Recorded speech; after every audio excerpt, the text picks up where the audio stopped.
Good day, grade 8. Welcome to the last lesson of the second quarter. Before we start, I want you to get a copy of your module and a pen so that you can be guided accordingly as I discuss our topic. So for today's topic, or for today's lesson, we will discuss the measures of position for group data.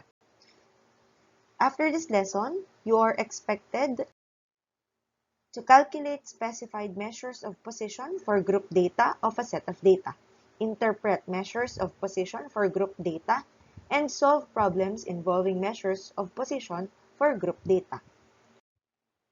So let's begin with quartiles for group data. For the measures of position for group data, sobrang parehas lang halos sila ng concepts ng ating measures of position for ungroup data. It's just that dito, nagkaiba lang yung classification natin for our data. And kung mapapansin natin, as we go through the lesson, we will have the same pattern with the formulas for quartile, decile, and percentile. So let's start.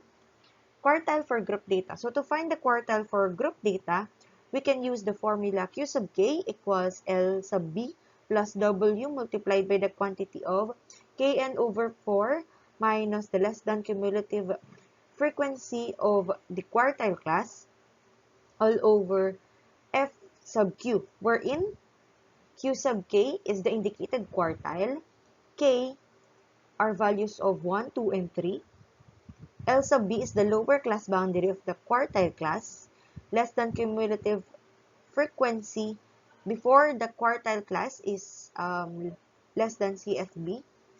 F sub Q is the frequency of the quartile class, N is the total number of observations, and W is the class width. So, kailan natin gagamitin itong mga values na to? So, malalaman natin yan kapag ginamit na natin siya or nag-solve na tayo ng mga problems under quartiles. So, let's start. Okay, so we have here an example wherein you can also find this, or this can also be found on your module. We have example 8.1. The data for the scores of 50 students in Filipino class are given. Solve for the value of Q sub 1. Okay, so we are asked to find the value of Q sub 1. And para makuha natin ang value ng Q sub 1, we have to use the formula that we have discussed a while ago. Okay, so ang unang step to find the quartile of a group of data, or this is actually applicable to all the quantiles. Kung siya ay kumukuha tayo ng quartile, decile, and percentile, ito lagi ang first step. The first step is to find the quantile class. Okay, so for us to find the quartile class, since we're looking for Q sub 1, we will use the formula Kn over 4. Yung Kn over 4 will serve as our locator ng ating quartile class. Okay, so for us to get the value of K and N, madali lang siyang makita dito sa ating table. For the value of K, of course, since we are looking for Q sub 1, okay, ito yung K natin, 1. And then for N naman, this is also visible sa ating table. Okay, N is the total number of frequency. Okay, so let us substitute the values. For K, we have 1. And then for N, we have 50. Multiplied by, so we multiply these two to get the numerator, and then the denominator is 4. Okay? And then, 1 times 50, that's 50, and then over 4. So, simply, this is 12.5. Now, saan natin gagamitin yung 12.5? Balik tayo sa ating table. Sa ating table, we are given 4 columns. We have LCB, or the lower class boundary, scores, or the class intervals, we have the frequencies, of course, and we have the less than cumulative frequency, yung last column. Wherein dito makikita natin, or ito yung gagamitin natin to find the quartile class or the quantile class. Okay? Ang less than cumulative frequency, kung matatandaan nyo, kahit hindi siya given dito sa ating table, pwede natin siyang ma-solve, right? Pwede natin itong makuha. Okay, so in this case naman, given ang less than cumulative frequency. And paano natin gagamitin yung locator or yung value natin ng Kn over 4, which is 12.5? Sabi dito, for us to find the quantile class or the quartile class for this case, we just have to find the first entry in the less than cumulative frequency column wherein that is greater than or equal to Kn over 4. So, for this case, that is 12.5. So, hahanapin natin alin yung pinakauna na equivalent or mas mataas sa 12.5. Okay, so 3 obviously is less than 12.5. Same is true with 10. But 15 is greater than 12.5 and siya yung unang entry na mas mataas sa 12.5. So therefore, kung nasaan yung 15 na less than cumulative frequency, this will serve, so ito yung, itong class na ito, this will serve as our quartile class. At ito ay gagamitin natin to find the other values sa ating formula. Okay, so since we have obtained the quartile class, let us proceed with the solution. Okay, so we have here the formula na gagamitin natin to find the quartile. Okay, so for the lower class boundary or LB, that is the lower class boundary of the quartile class. So simply that is 40.5. Okay, ito yun. And then plus 8. 8 is the class width. So para malaman natin yung class width, 'di ba? Sana matandaan pa rin. Yung class width can be obtained by counting the number of scores for each class interval. So kung ilang score ang meron sa isang interval, so for example, sa isang interval na to, yung first interval, so bibilangin natin ang scores from 25 to 32. Kung ilan ang score sa isang class interval, that is the class width. So obviously, ang class width natin for this one is 8. So kaya 8 ito. And then, substitute kn over 4, that is 12.5 minus 10. Ang 10 can be obtained by looking at the column of the less than cumulative frequency.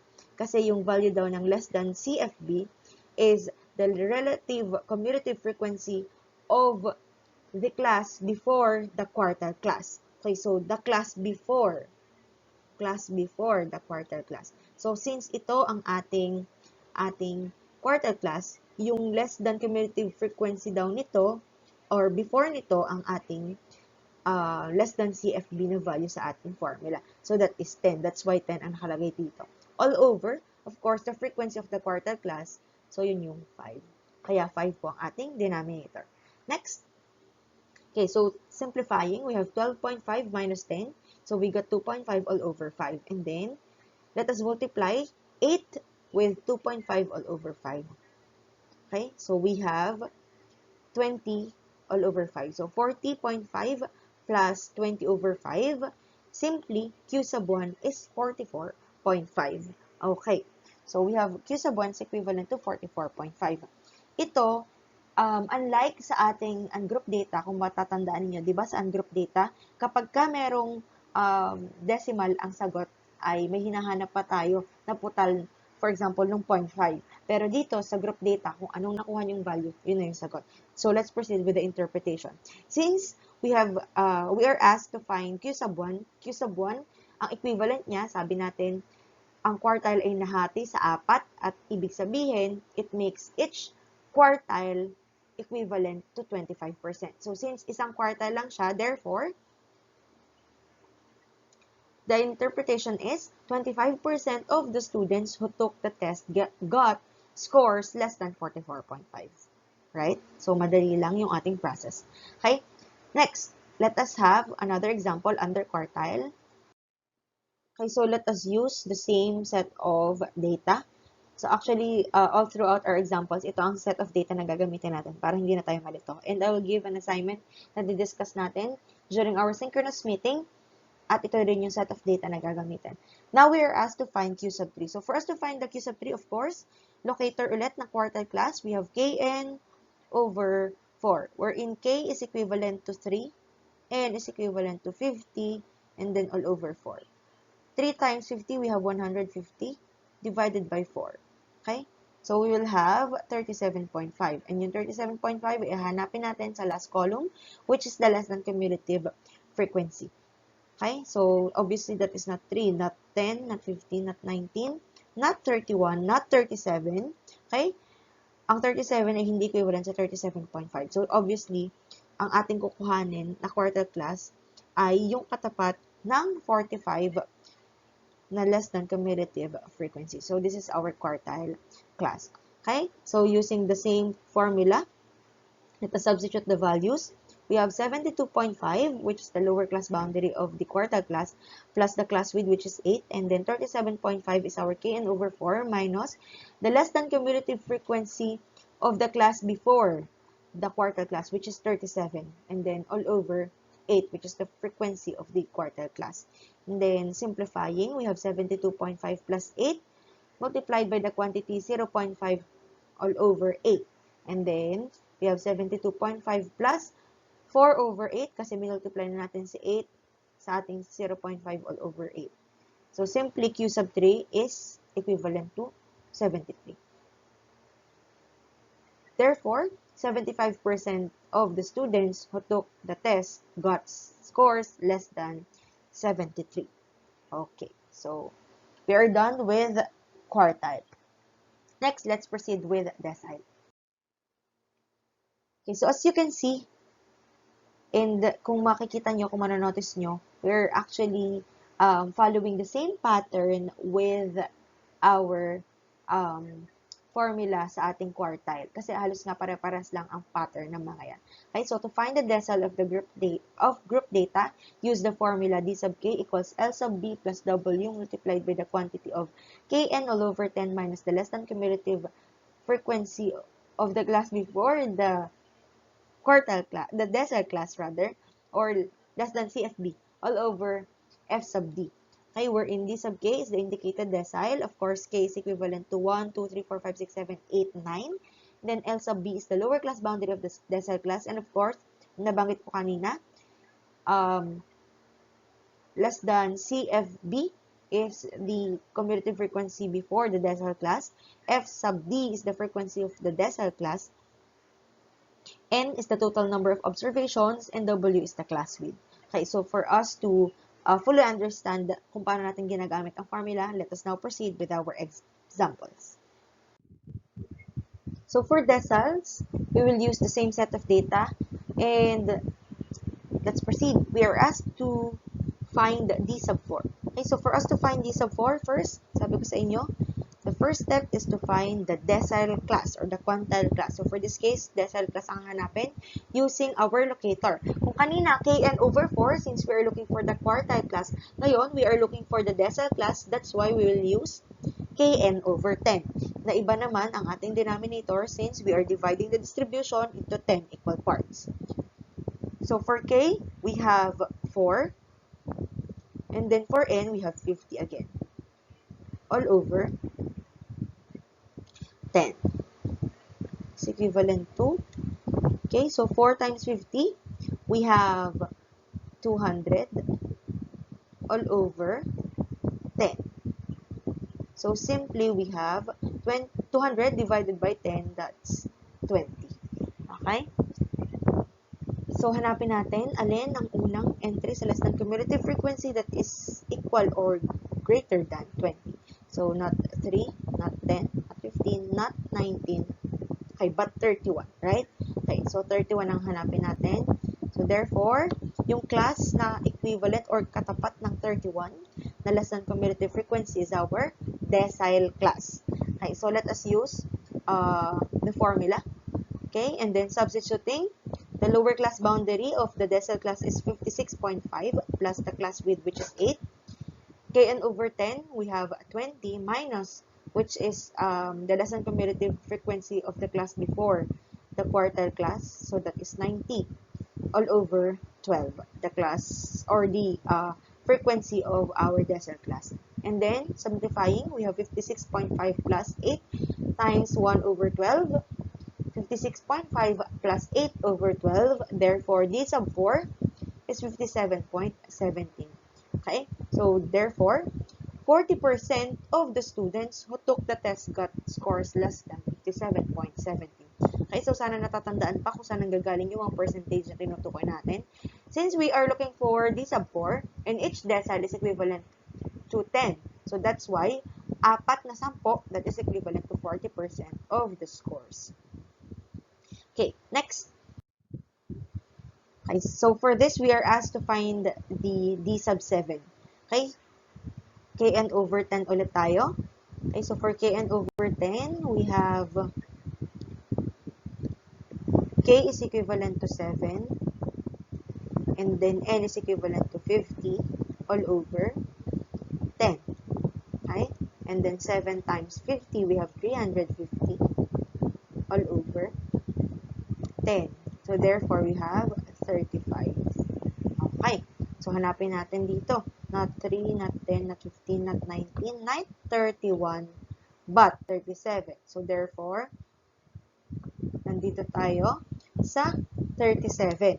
Okay. So, ibig sabihin, yung katapat na yan, ito ang ating magiging decile class. So, let us use the formula and then substitute. Okay, so we have 64.5 plus 8 multiplied by 35 minus 31. So, yun yung nahataas. All over 12.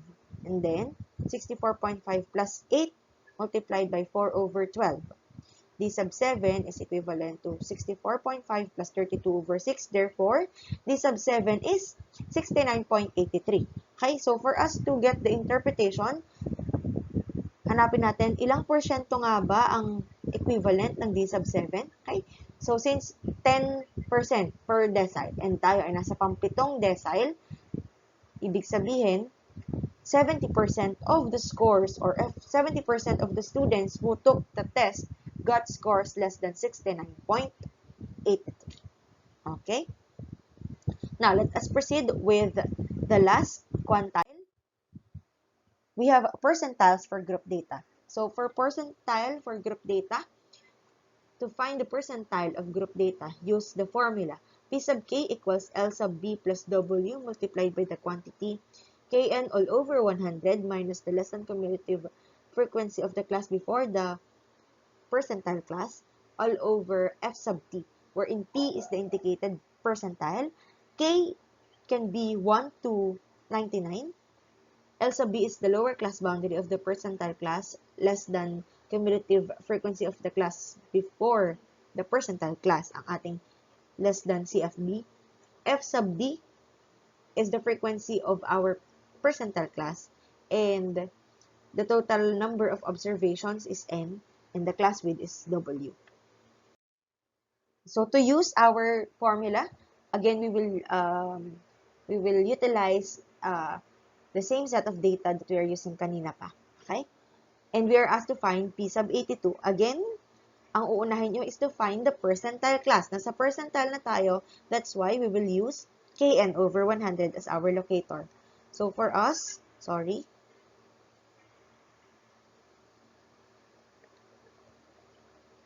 let me erase this first. Okay? So for Kn over 100, so K is equivalent to 82 times 50 all over 100. Okay? And then, so let us multiply 82 times 50. So we will have 4,100 all over 100. Therefore, that is equivalent to 41. Right? Okay? And then, let us find the entry that is greater than or equal to 41, the first entry. Okay? So, not 3, not 31. Dito tayo magsimula. Okay? Not 31, not 37. Okay, but 45. So, dito tayo magbabase ng ating percentile class. Okay. So, let us use the formula and then substitute the values. We have 72.5 plus 8 multiplied by 41 minus 37 all over 8. Okay? And then, we have P sub 82 is equal to 72.5 plus 8 multiplied by 4 all over 8. Therefore, this is equivalent to 72.5 plus 32 over 8. Thus, P sub 82 is 76.5. And since tayo ay percentile, ibig sabihin, 1 percentile is equivalent to 1%. Okay? So, therefore, 82% of the students who took the test got scores less than 76. So, for the last example, we are asked to find P sub 91. So, for P sub 91, let us find our percentile class. So, for K, we have 91. For N, we have 50. And then all over 100. Okay, so we have 91 times 50. That is equivalent to 4550 or 4,550 all over 100. So, therefore, this is equivalent to 45.5. So, hindi masyado nagkasya. Okay, so we have 45.5. Okay, next, hanapin natin dito kung alin yung unang entry ng less than cumulative frequency that is greater than or equal to 45.5. Okay, so hindi 31, hindi 37, hindi rin 45, but 48. Okay, so ito ang katapat ng ating percentile class. Okay? Using the formula, and then let's substitute. So the lower class boundary of our percentile class is 80.5. Our class width is 8. And then our kn over 100 is 45.5 minus 45. Again, saan galing ang 45? The less than cumulative frequency of the class before the percentile class. All over 3, which is yun yung f sub p or the frequency of the percentile class. Okay, ito yon. Okay? Next, P sub 91 is equal to 80.5 plus 8 times the quantity of 0.5 all over 3. Okay, simplifying 80.5 plus 4 over 3, thus P sub 91 is equivalent to 81.83. So therefore, 91% of the students who took the test got scores less than 81.83. Okay, so we are done with our discussion. I do hope that this video was able to help you further understand the lesson. Okay, so for you to practice what you have learned, I have prepared here a short exercise. Okay, so you are expected to attend your synchronous class later, and we will answer and check the following during our synchronous class. Okay? So, using the same set of data, so makikita nyo to kanina, pwedeng balikan, or pwede nyo rin gamitin ang inyong module to find that data, and then please find Q sub 2, D sub 3, and P sub 6. Okay? So, this ends our lesson for today. I do hope that through this video, mas lalo nyong naintindihan ang topic natin for this week. Okay? And I do hope na kung kayo ay mayroong mga tanong regarding our lesson or further clarifications regarding our lesson for today, you can address those or i-address nyo yun during our synchronous meeting. Again, I hope that through this video, you were able to think, wonder, and explore mathematics through measures of position for group data. Thank you very much.